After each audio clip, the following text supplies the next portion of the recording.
Hi friends, my name is Mackenzie, also known as M to the Third on Instagram, Ravelry, and YouTube. And I asked you guys for some questions and you gave me some, so I'm really excited to sit down and think through them and talk them out with you. And if you haven't already, please hit that subscribe button. It helps me out a lot. And if you like this video, make sure to give it a thumbs up.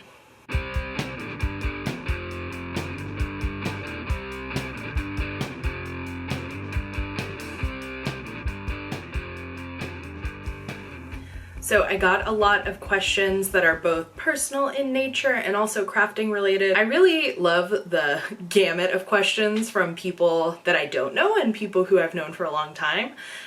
It's really fun for me to kind of just hear or like think about what people wonder about me, especially online friends who I don't get to spend much in-person time with, and sometimes haven't even met in person ever. So yeah, it's just a really fun opportunity and you all seem to enjoy it. So yeah, I'm really happy to do it and to get into these hard-hitting questions. So, okay.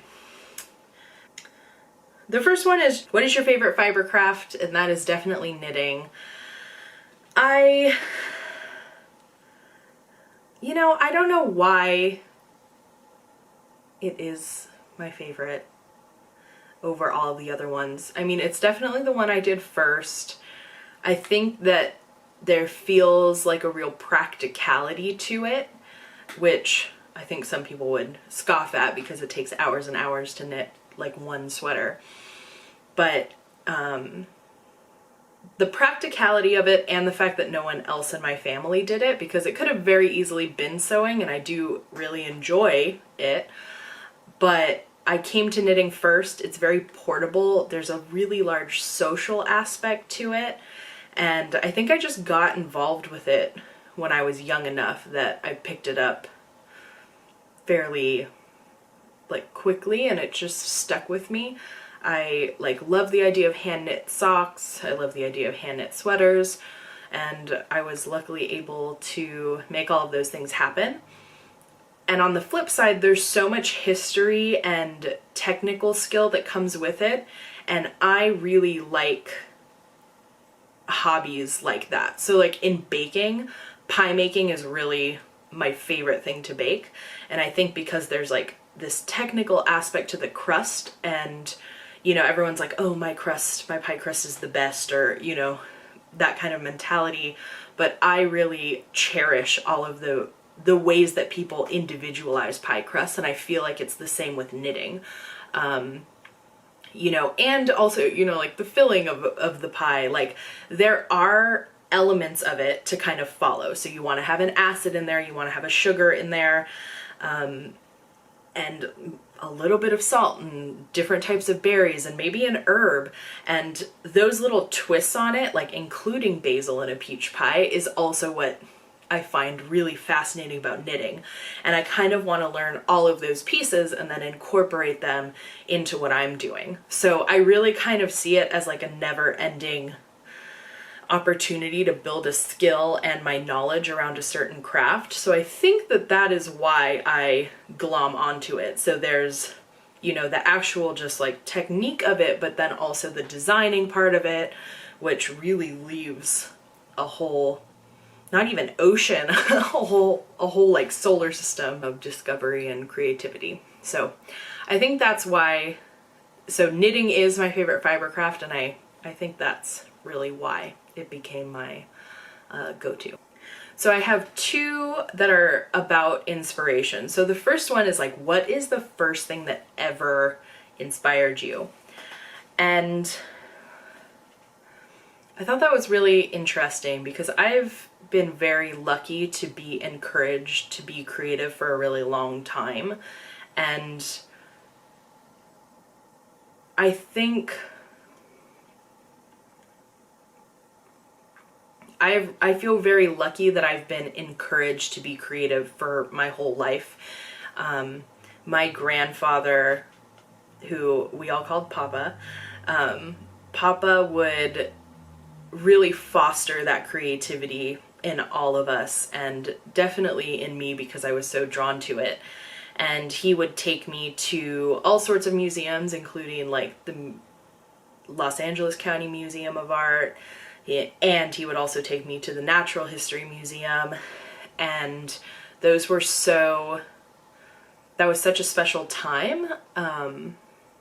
And I think I would say that those were really the first things that inspired me and also like encouraged me, and that his affirmation was really what made me feel like I was good at something.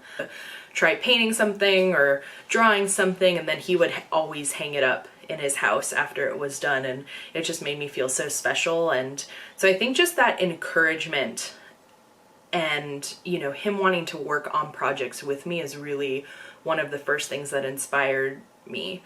And I think to this day, museums do inspire me, but I'm a little bit more critical of them. And I think really like what it comes down to is family and culture really inspire me and encourage me to tell my story and influence my color palette, influence the food that I eat. I really feel like creativity is kind of part of my everyday life, and I feel really lucky that that has been fostered in me from such a young age. And what inspires me currently is really people like living their authentic selves. I guess like I am really trying to just make it feel like you're sitting here with me hanging out and I'm just like having a conversation with you. You can't participate in the conversation, you know, as I'm talking to the camera, but I really want, I guess, express my confidence in myself and my pride in who I am and who I've become and how I've gotten here. And part of that is being able to then talk to a camera with no one else in the room and really get my spirit and personality across. And I feel very proud of having done that. And I think other people who are able to do that really inspire me and encourage me to keep going. And yeah, I think that's like right now really the primary source of my inspiration. So what is the best beginning knit project? What type of needles, what type of yarn, what type of pattern? I've taught beginning knitting for a long time, and I've always done little wrist warmers. I'll include a picture right up here. Super easy, it's just a little garter square, but I think that a lot of times people get started on scarves and they don't understand how long it takes to knit a scarf. But a little garter stitch hand warmer that, you know, is a small amount of wool, it's a small project, easily tackled. I've definitely had first time knitters finish one in a 3-hour class. So I really think that that's a great project, and they're like just instantly functional. Like bring them to your office if it's cold in there, you know, keep them in your car for when you jump in the morning. I would say Quince & Co's Osprey or Puffin yarn, anywhere from like a 10 to 11 needle. That's what I've always started people on, and I really think that that yarn is forgiving. Wool is just so great to work with because if you drop a needle, your stitches are still going to remain in place. So that's what I would say. And I would also say that to learn the very, very first, like your cast on, and just like have someone kind of holding your hand for the first knit stitch, find a friend or find a local yarn store and just take like one class. That's really how I learned, is someone taught me how to do the knit stitch, and then I just kept getting bored and then kept kind of progressing by trying harder and harder patterns. And there are definitely, you know, aspects of it that made it more difficult for myself. Like I was twisting my purl stitches for the first like several years that I was knitting. But eventually I figured it out, and honestly making mistakes is the #1 way to learn. Look who came to visit me. Pupper. Smile for the camera. Who's it? Who's it? Okay. Oh, such a good girl. Okay. There you go. Here's a treat. Okay. My camera ran out of battery, which I was kind of expecting to happen, so I'm back. I ate lunch. We good. Okay, so let me look at my paper. Okay, the next question is, who are your crafting inspirations and who do you follow? I think, like, in general, anyone who is kind of going against our capitalist system and trying to, you know, I guess, I think the people that inspire me most are the people who have, like, really put in the effort to have a creative business and, you know, are making that happen, and who are out and proud as queer, as people of color, like, all of the above. I think it's really, I think that any marginalized group is really taught and, like, forced to internalize not being worthy of self-sufficiency and self-confidence. So I find it really amazing that I have so many friends who are also creative business owners. So my friend Zoe, who runs Junebug in Darlin, always inspires me. Grace, whose Instagram handle is Grace Rother, totally inspires me. My friend Chris, who Instagram handle is Obsidian Brat, and who just started a vlog. They inspire me a lot. Also, Chris does music, and that's something that, like, I mean, I love music, but I've just never felt the confidence in myself to, like, perform and write my own songs. So the fact that they do that is, like, really amazing.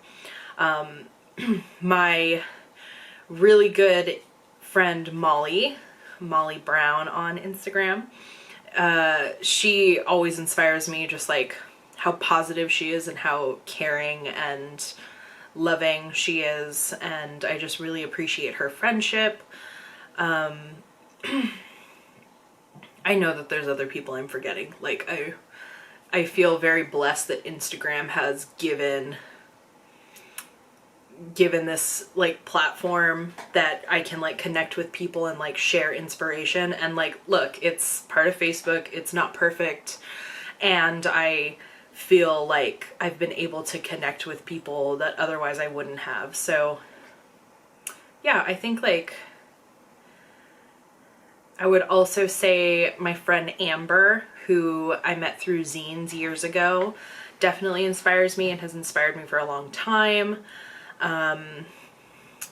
Kay definitely inspires me. Maybe not so much on Instagram, but just, like, their creativity and unwillingness to not know how to do something, preventing them from trying. That's a skill that I really admire. God, I know there's obviously more, but I just, off the top of my head, those are the ones that are coming up. What's something you'd like to see change within the crafting community? You know, I mean, it's right in line with all of these conversations that have been happening since February. More inclusion, definitely more body diversity. This is stuff that I've been vocalizing since I started working at yarn shops, if not before that.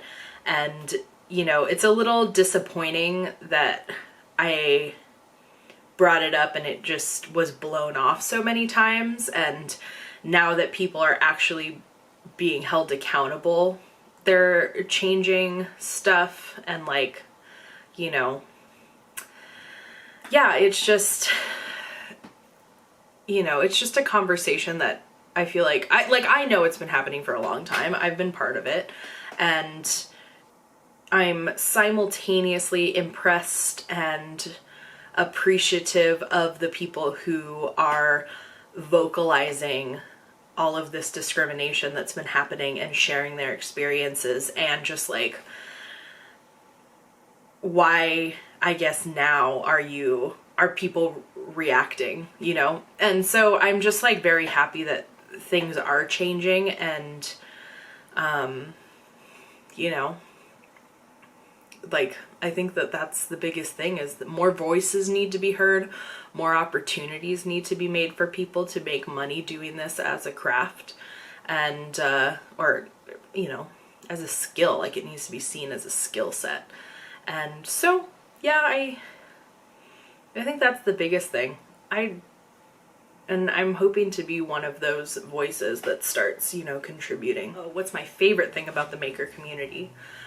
I think my favorite thing is just how open people are, and I definitely, again, like, in contrast to what I was just talking about, like, I definitely understand, like, the privilege that I have in being able to walk into a space and pretty much feel welcome.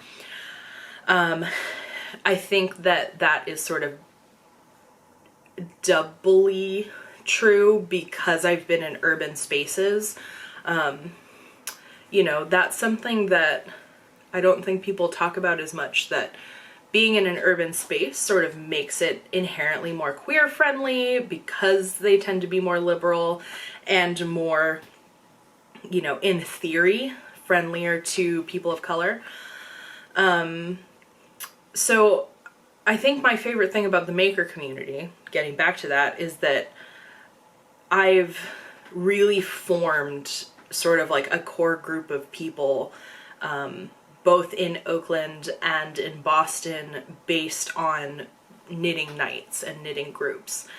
And I feel very grateful that, like, being a new person in Boston, who I was very intentional when I moved here that I didn't want other grad students, and specifically other grad students in my program, to be my only friends.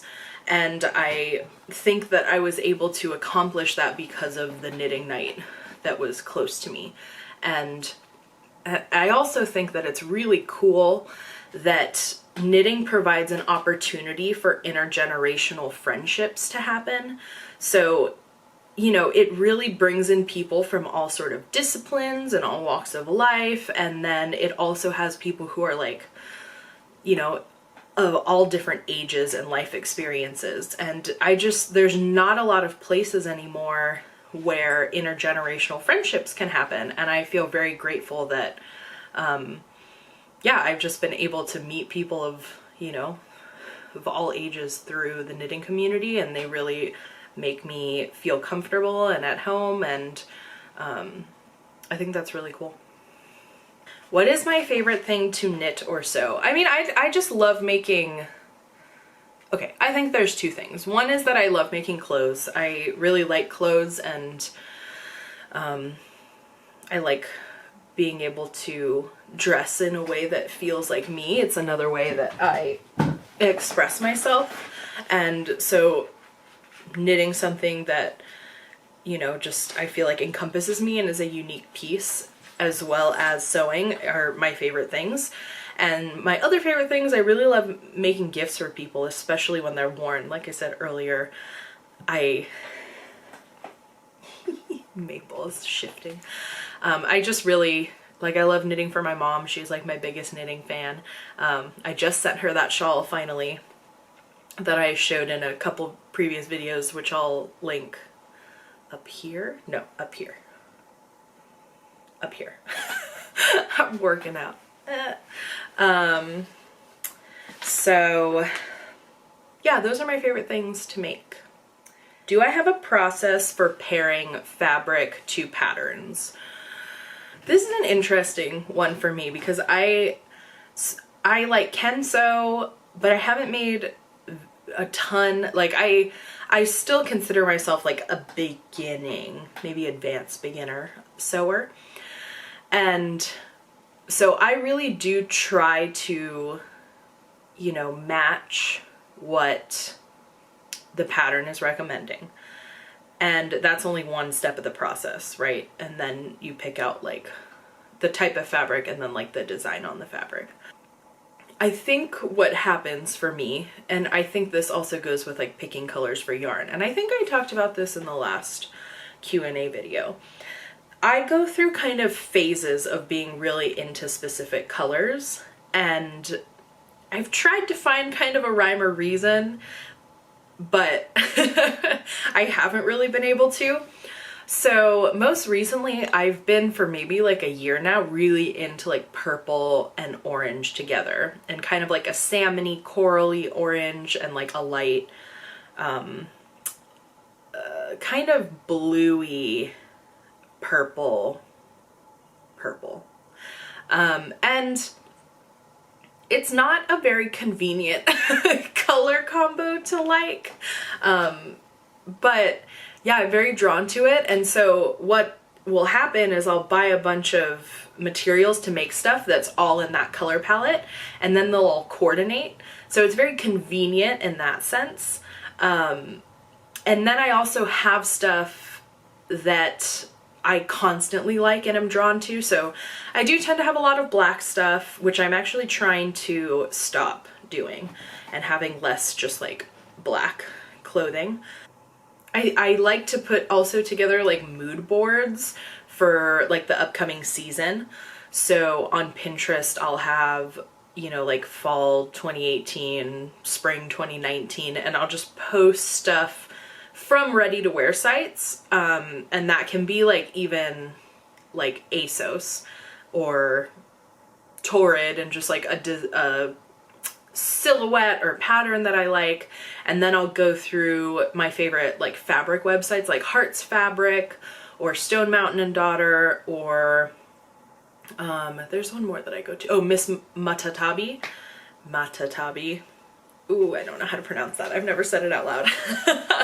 Miss Matatabi, and I'll just add the fabrics that I like to that same board, and then I'll kind of take them all into Photoshop and sort of just see what's inspiring me.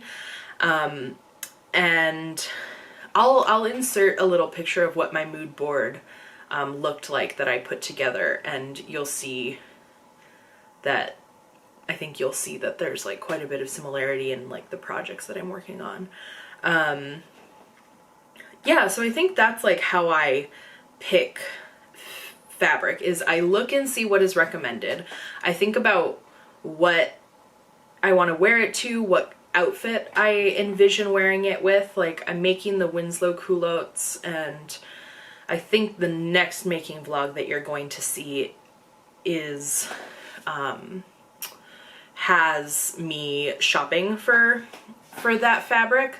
And the way I did that was I envisioned kind of what I would wear them with, and shirts that I already had, shirts that I anticipated making, sweaters that I, you know, anticipated making. And I ultimately decided I wanted kind of a brighter pant, so I chose this purple color, which I'm really excited about. And then I found like the section of fabric that was the same, and then I picked a color from there. So yeah, I hope that helps. Sometimes I do buy fabric without a project in mind, but kind of like with knitting, if I want to buy a skein of yarn and I don't know what I'm gonna do with it, I'll buy a skein of sock yarn because I know I can make a sock. So for wovens, I'll buy enough to make a little tee, and for knits, I'll do the same thing. And then otherwise, I'll go out in search of specific fabrics.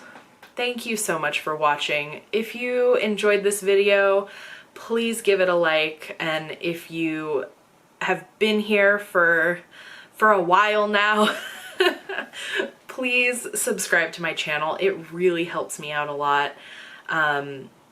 Thank you again for watching, and I'll see you next time. Bye.